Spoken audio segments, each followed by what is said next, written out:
बैठ जाओ भैया। भारत माता की। मंच पर उपस्थित दिल्ली के सम्माननीय उपराज्यपाल श्री विनय कुमार सक्सेना जी, दिल्ली के सांसद और मेरे मित्र भाई रमेश विधुड़ी जी, दिल्ली के विपक्ष के नेता रामवीर विधुड़ी जी,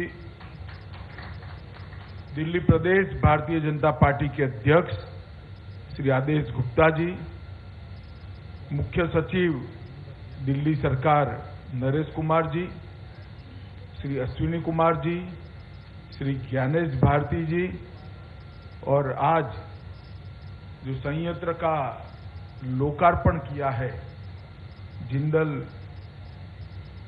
ग्रुप के अध्यक्ष श्री पीआर जिंदल जी, और आज इस कार्यक्रम में आए हुए प्यारे भाइयों और बहनों,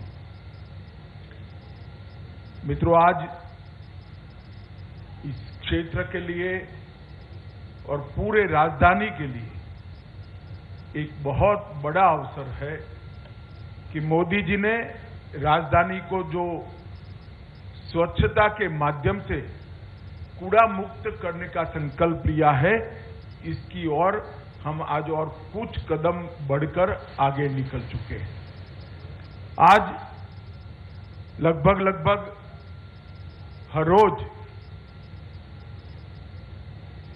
ये संयंत्र के शुरू होने के बाद 7,000 मेट्रिक टन कूड़े के निस्तारण की क्षमता दिल्ली में हो गई, और यहां पर आज जो प्लांट शुरू हो रहा है, इससे रोज 2,000 मेट्रिक टन कचरा सेपरेट किया जाएगा, जलाया जाएगा और हरित तरीके से इसका उपयोग किया जाएगा। और इसके साथ साथ बिजली का निर्माण भी होगा जो लगभग 25 मेगावाट तक ग्रीन एनर्जी दिल्ली को देने का काम करेगा। ये बहुत मल्टी डायमेंशनल, मल्टीपर्पज यहां पर आज एक शुरुआत होने जा रही है। सक्सेना जी बता रहे थे कि आने वाले दिनों में और शुरुआत होगी। ऑलरेडी अगस्त 2024 तक नरेला में 3,000 metric ton waste to energy plant का निर्माण का आयोजन हो चुका है, और वो 3,000 होने के साथ ही दिल्ली का जो दैनंदिन कचरा आता है उसके सब कचरे का निस्तारण की भविष्य की योजना। आज कुछ लोगों ने निवेदन किया है कि चुनाव के कारण ये प्लांट का उद्घाटन हो रहा है। अब जिनको समझ नहीं है भाई, इसको क्या समझाए। ये प्लांट का उद्घाटन है, भूमि पूजन नहीं है। और उद्घाटन तब होता है जब 1.5-2 साल पहले इसकी बनाने की शुरुआत होती है। मित्रों, इसके साथ साथ बायो सीएनजी प्लांट ओखला में 300 मेट्रिक टन का, 3 biogas plant 200 metric ton per day वाले गोयला, नंगली और गोगा डेयरी कॉलोनी में, वो भी मार्च 23 तक पूर्ण हो जाएंगे। और 8 मटेरियल रिकवरी फैसिलिटी जो 175 मेट्रिक टन पर डे की कैपेसिटी की है, वो भी शुरू होने वाली है। एक प्रकार से पूरे दिल्ली को कूड़ा रहित बनाने का जो काम मोदी जी ने दिल्ली नगर निगम को दिया था, मैं दिल्ली की जनता को भरोसा दिलाना चाहता हूं कि फिर से जब भारतीय जनता पार्टी चुनकर नगर निगम में आएगी, उसके पहले ही इसका पूरा प्लानिंग हम करेंगे। मित्रों, शहरों में व्यवस्था आए, सुशासन आए, शहरों की सभी समस्या का निराकरण हो, इस दृष्टि से 2014 से मोदी जी ने अर्बन पॉलिसी जो बनाई है, इसके कारण आज पूरे भारत के शहर बदल रहे हैं। 3 हिस्सों में मोदी जी ने शहरी विकास नीति को बांटा है। एक तो शहरों को अप टू डेट बनाना, इसके लिए smart city mission, e governance, integrated command and control system और सीसीटीवी कैमरों का जाल। दूसरा, शहरों में भौतिक बुनियादी ढांचे का कायाकल्प कर उसको आधुनिक बनाना। इसके लिए अमृत मिशन, रेरा का कानून, 25 से ज्यादा शहरों में मेट्रो का जाला बुनना और अब इलेक्ट्रिक बसेस देने का काम भी भारतीय जनता पार्टी की नरेंद्र मोदी सरकार कर रही है। और इसका तीसरा हिस्सा है शहरों की स्वच्छता, शहरों को स्वच्छ बनाना, शहरी जनों के और विशेषकर झुग्गी झोपड़ी में रहने वाले सभी नागरिकों के स्वास्थ्य को इसका फायदा पहुंचे। इसके लिए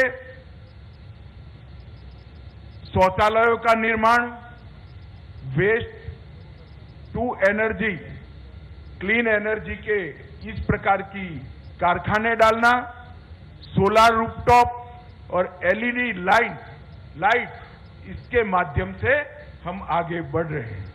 और इसके साथ साथ प्रधानमंत्री शहरी आवास योजना, पीएम स्वनिधि योजना और डिजिटल लेन देन का बढ़ावा, ये सबको हम आगे बढ़ा रहे हैं। मित्रों, मोदी जी ने स्वच्छता का जो एक अभियान लाल किले की प्राचीर से 2014 में 15 अगस्त को घोषित किया था, 8 साल के अंदर इसके सुंदर परिणाम देश भर में मिलने लगे। अनेक प्रकार के कचरा के ऐसे पहाड़ आज धीरे धीरे अदृश्य हो रहे हैं। कचरे के निस्तारण के लिए अनेक संयंत्र लगाए गए, गटर की व्यवस्थाओं को चुस्त दुरुस्त किया गया है और कचरा का कलेक्शन के लिए भी एक साइंटिफिक नेटवर्क कश्मीर से कन्याकुमारी और आसाम से गुजरात तक हर शहर, हर गांव में बनाने की शुरुआत की। और सिर्फ इतना नहीं किया, आजादी के पहले महात्मा गांधी जी ने इस देश को स्वच्छता का संदेश दिया था, परंतु 70 साल तक सारे लोगों ने महात्मा के इस संदेश को भुला दिया। 2014 में जब मोदी जी प्रधानमंत्री बने, तब उन्होंने स्वच्छता के संदेश को फिर से जमीन पर संस्कार के साथ उतारने का काम किया है। और ये सारे इंफ्रास्ट्रक्चर के साथ साथ स्वच्छता अभियान का आज एक नतीजा है कि आप किसी भी रोड पर जाते हो, चॉकलेट खाकर रैपर अगर डस्टबिन के अंदर नहीं डाला तो साथ में चलता हुआ कोई बच्चा टोक लेगा, अंकल क्या कर रहे हो, कचरे को डस्टबिन में डाल। और सबसे बड़ा काम, ये सारे कारखाने बनाना, गटर लाइनें बनाना, ये सारी चीजें तो महत्वपूर्ण है ही, परंतु देश के आने वाली पीढ़ी में स्वच्छता के संस्कार को मोदी जी ने डालने का काम किया है और हम सब में उसको पुनर्जीवित करना। जब तक स्वच्छता जन आंदोलन नहीं बनती, तब तक स्वच्छता का परिणाम नहीं मिल सकता है। मित्रों, मेरे पूर्व तीनों वक्ताओं ने दिल्ली के विकास के लिए मोदी जी ने जो जो चीजें कही हैं, वो सारी आपके सामने रखी है। मित्रों, और एमसीडी के एकीकरण के बाद मुझे पक्का भरोसा है कि एमसीडी भी ये मोदी जी ने जो इंफ्रास्ट्रक्चर बनाया है, इसके साथ एक ऐसा इकोसिस्टम खड़ा करने में सफल होगी जिससे दुनिया में सबसे श्रेष्ठ राजधानी हमारा दिल्ली बन जाए, इस प्रकार का एक इकोसिस्टम हम बनाए। मित्रों, केजरीवाल जी कई प्रकार के हर रोज प्रेस स्टेटमेंट करते हैं, बड़ी बड़ी एडवर्टाइज देते हैं और उन्होंने ये मान लिया है कि प्रेस के इंटरव्यू से ही विकास होता है। उन्होंने ये मान लिया है कि एडवर्टाइज देने से देश की जनता भ्रमित हो सकती है। मित्रों, ये भ्रम 5 साल चल सकता है, 7 साल चल सकता है, मगर धीरे धीरे जनता जानती है। मैं आज दिल्ली की जनता को इतना ही कहने आया हूं, ये आप पार्टी जो है वो दिल्ली को आत्मनिर्भर बनाना चाहती है, हम दिल्ली को आत्मनिर्भर बनाना चाहते हैं।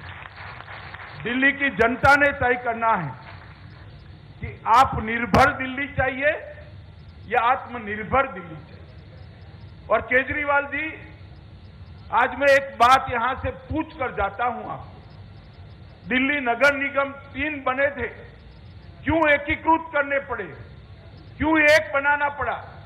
क्योंकि इनके बकाया 40,000 करोड़ से बड़ी राशि आपने दोयम दर्जे का व्यवहार कर नगर निगमों को नहीं दी, जिससे नगर निगम काम करने की स्थिति में नहीं रहे।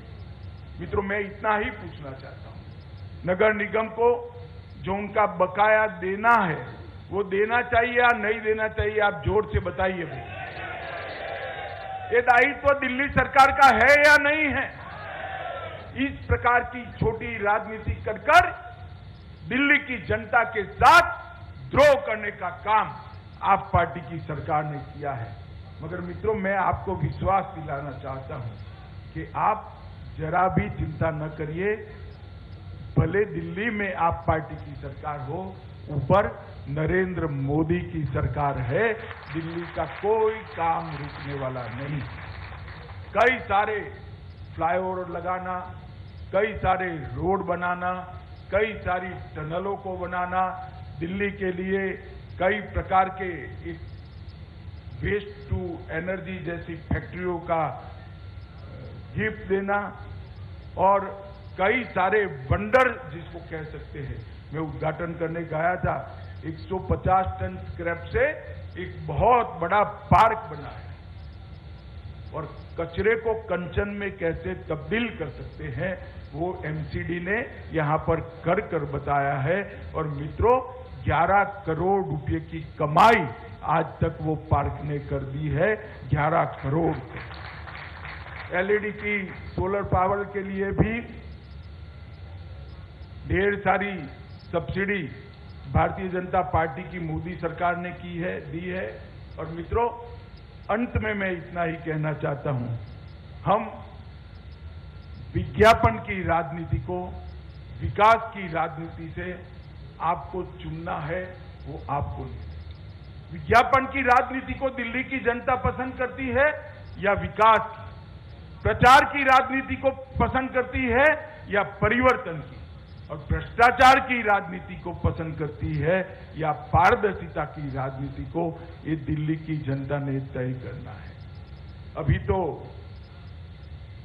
उनको लगता है कि दिल्ली की जनता एमसीडी में जो काम हुआ है इनको हम फंड नहीं देंगे तो दिल्ली की जनता एमसीडी के खिलाफ हो जाएगी। मगर केजरीवाल जी, हम दिल्ली की जनता के घर घर में जाकर ये दिल्ली के एमसीडी को, तीनों म्युनिसिपल कॉरपोरेशन को आपने जो अन्याय किया है, इस बात को हम लेकर जाएंगे और दिल्ली की जनता को ये बताएंगे कि एमसीडी के अंदर भी दिल्ली की ही जनता रहती है। केजरीवाल जी ने जो व्यवहार किया है इसको लोकतांत्रिक तरीके से जवाब देने का समय आ गया है। मित्रों, आज मैं श्री सक्सेना जी, एमसीडी के कर्ता धर्ता जितने भी यहाँ पर अधिकारी हैं उनको, श्री विधूड़ी जी हमारे सांसद महोदय को, श्री रामवीर विधूड़ी जी को और हमारे प्रदेश अध्यक्ष जी को बहुत बहुत बधाई देता हूं, क्योंकि आज एक बहुत बड़ा कदम दिल्ली को स्वच्छ करने के लिए उठाया गया है और मुझे पूरा विश्वास है कि 2025 आने के पहले दिल्ली का जितना दैनंदिन कचरा आता है, सारे कचरे की प्रोसेस की व्यवस्था एमसीडी के माध्यम से हम खड़ी कर पाएंगे और फ्यूचर में, भविष्य में इस प्रकार के कचरे के ढेर, कचरे के पहाड़ कभी नजर नहीं आएंगे। हमारी दिल्ली सुंदर होगी, इसका मुझे विश्वास है। आप सभी का धन्यवाद कर मेरी बात को समाप्त करता हूं। वंदे मातरम।